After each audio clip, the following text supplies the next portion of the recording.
What is up, people? Last call in the house. This is Last Call Reacts, where we kind of look at anything going on in the news, media, any sort of context, whatever is out there as well.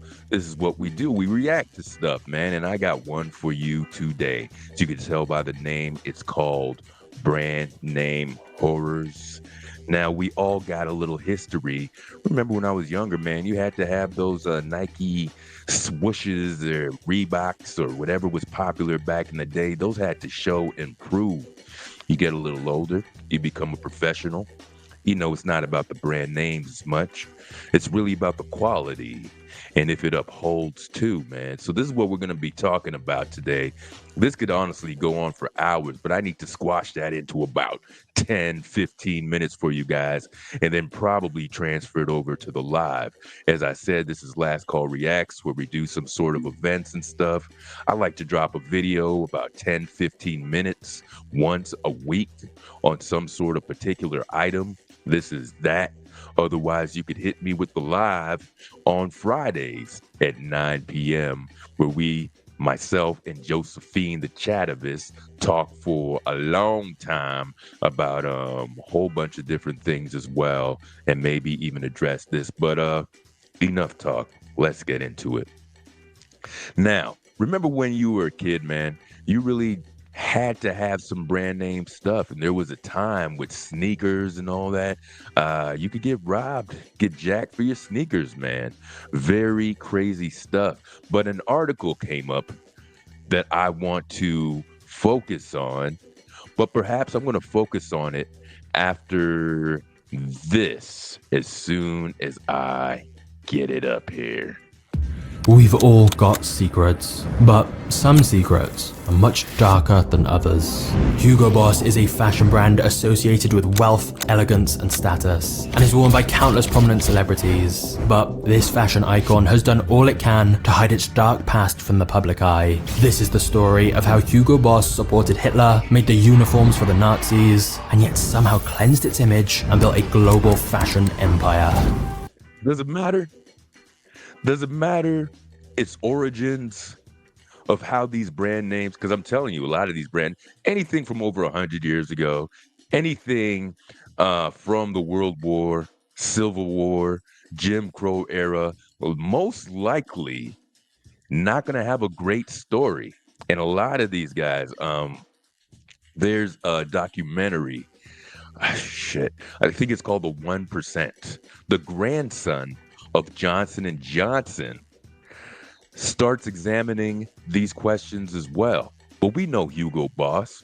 We also know a lot of other names. Now, this is about 20 minutes. The other video I have that I showed at the beginning there, just part of it with the Puma and Adidas, that's another like 30 minutes. So I'm going to leave the link for you guys because it's definitely worth checking this out. After this, I'm just going to jump over to an article that raises, some awareness and some suspicion about name brands that you may have had also.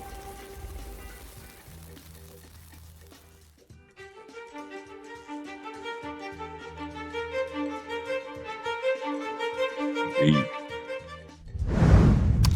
Hugo Boss was born in Germany in 1885 in a town known for its textile industry. In fact, Hugo's parents owned a modest lingerie shop, and thus Hugo himself developed an interest in fashion from an early age. As a teen, he took jobs that would help him understand the ins and outs of the industry. He initially began an apprenticeship as a merchant, then worked in a textile mill, before eventually taking over his parents' lingerie shop.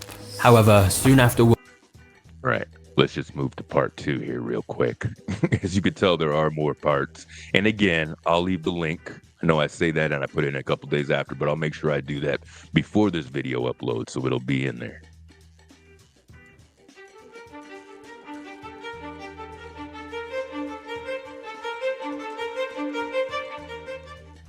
Germany was in a desperate situation, and they were willing to seek help from anyone. It was during this time that Adolf Hitler rose to power. But for Hugo Boss, he saw this as an opportunity. He knew that those close to the Nazi party were eligible for government contracts, and thus he became a proud supporter of the Nazis, and an active member of the Nazi party from 1931 onward. Hugo made connections with high-ranking members within the party, and he knew this would make him a prime candidate to produce the newly designed Nazi uniforms. And it worked. Now, knowing that, Boss makes some good clothes, I'm not going to lie, before I was aware of this stuff. Quite frankly, if you are aware of a lot of the origins of the stuff, you'd be bothered by a whole lot of things. But let me just go to the article that sort of caught my attention here. It's called Brands Can't Choose Their Customers. So, what happens when extremists wear their clothes? Good goddamn question. Here we go. London. The right wing protesters took to the streets of London in September. Their turnout was one of the largest in decades. More than 110,000 people showed up to rally against immigration, many carrying flags of England and Britain as they scuffed with police. But alongside the Union Jack and St. George's Cross, another symbol was unexpectedly visible. The logo belonged to the Italian fashion brand Stone Island. I've seen some of this stuff. Now it looks like casual white dude wear. I'm just saying nothing's wrong with that, but that's how I come to know this brand. Um, they look like they do pretty decent work.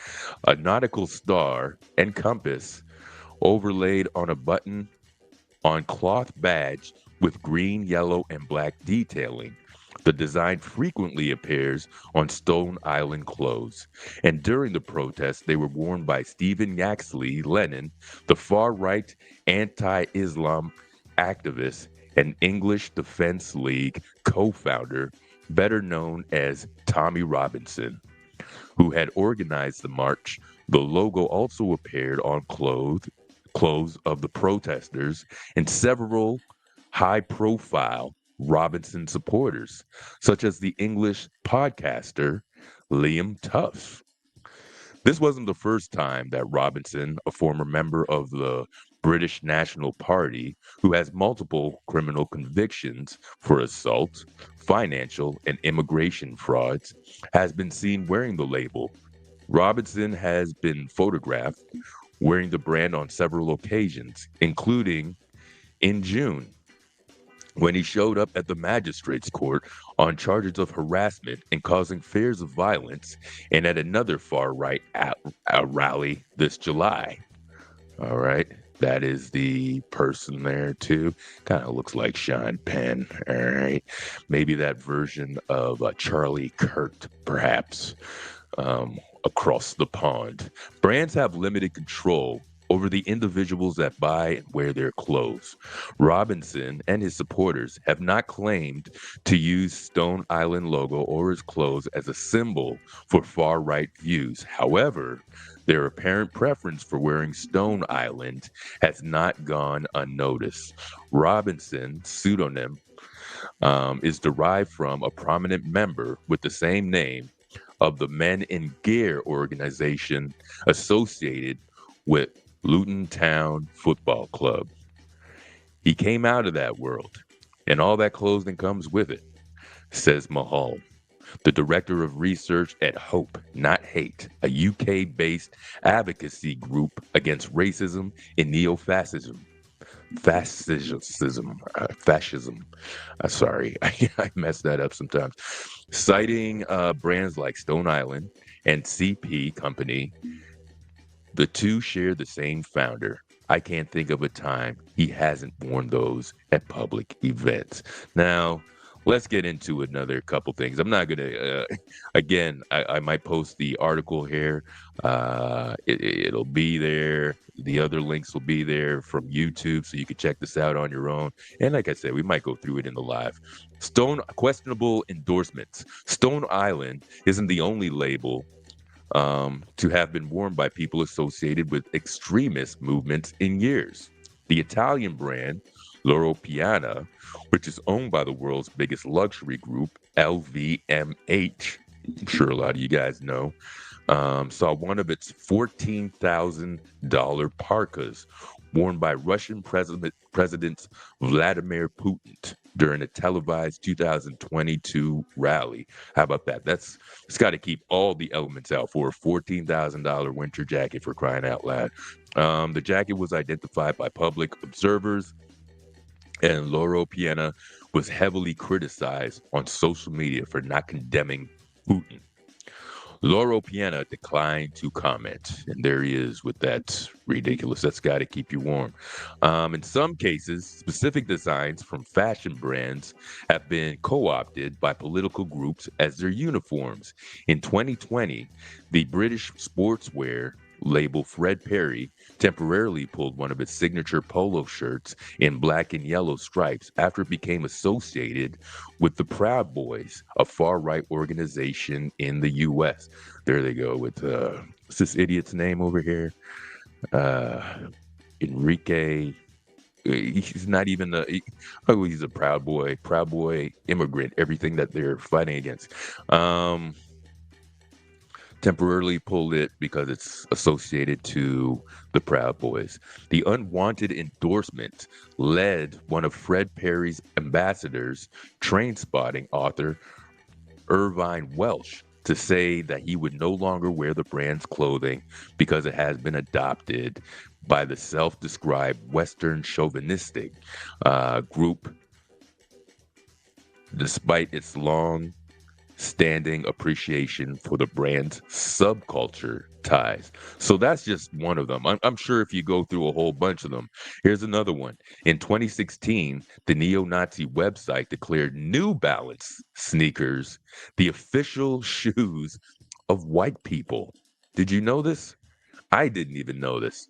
Um, and I was a runner and encouraged its supporters to buy them. So we would be able to recognize one another by our sportswear. At the time, the U.S. Sportswear Company, which is headquartered in Boston, responded by posting on its social media accounts, including Facebook and X, that it does not tolerate bigotry or hate in any form. The rise of coded clothing. The American University Miller Idris traces the earliest use of popular fashion brands as political symbols in 1990s Germany, which saw a sharp rise in far right street movement and violence following the fall of the Berlin Wall and subsequent reunification. During this time, neo Nazis um, gangs grew visible at concerts, football matches, public squares. But as the ban over Nazi symbols under Germany, strict and Nazi laws and swastikas and SS runes became illegal, extremists turned to the coded clothing as a workaround, notably co-opting two brands, New Balance, Lonsdale. Both of them were used. All right, so let's just move it. Yep, there it is. That is interesting things to think about when you're sporting that on your back, shoes, anywhere. Some of you guys that wear the little purses around too. Meanwhile, British sportswear brand Lonsdale blocky logo on T-shirts unintentionally contained a Nazi reference. If they zipped their bomber jackets halfway, you could see the letters NSDA, evoking the first four letters of the German initials of Nazi Party. All right, so let's go. From soccer hooligans to high fashion. Founded in 1982, the northern Italian town of Riverino by designer Massimo Osti, I'm sure I'm messing that up. Stone Island is known for its garment dyeing enterprise and technical fabrics, seen via products like thermosensitive jackets, which change color in response to the temperature. Its clothing doesn't come cheap.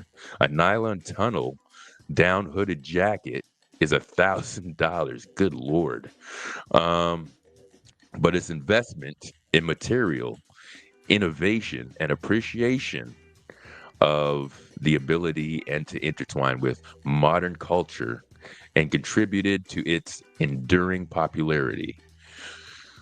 So that's another one. Owned by the Montclair group, the band has been charting a course forward under CEO Robert Trifus, who joined in 2023 from Gucci, while Stone Island 2024 revenues of 401.6 million, that's UK, about 471 million in USDs, um, is what that equates to.